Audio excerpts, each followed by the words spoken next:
నమస్తే, నేను మీ ఈశ్వర్. ఈ6 న్యూస్కి స్వాగతం. వార్తల్లోని ముఖ్య అంశాలు. ఉమ్మడి మహబూబ్నగర్ జిల్లాలో బీఆర్ఎస్కు మరో షాక్ తగిలింది. జిల్లా సహకార బ్యాంకు కి 4.5 ఏళ్ల క్రితం జరిగిన ఎన్నికల్లో బీఆర్ఎస్ విజయం సాధించింది. 13 స్థానాలు గెలుచుకుని చైర్మన్ పదవిని చేజిక్కించుకుంది. అనారోగ్య కారణాలతో చైర్మన్ నిజాం పాషా ఇటీవల తన పదవికి రాజీనామా చేయడంతో చైర్మన్ ఎన్నిక అనివార్యమైంది. దీంతో నేడు ఎన్నికల ప్రక్రియ నిర్వహించారు.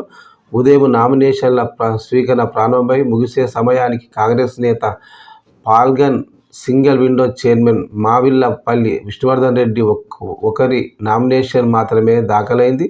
ఈ నేపథ్యంలో ఆయన ఏకగ్రీవంగా ఎన్నికైనట్టు ఎన్నికల అధికారులు ప్రకటించినారు.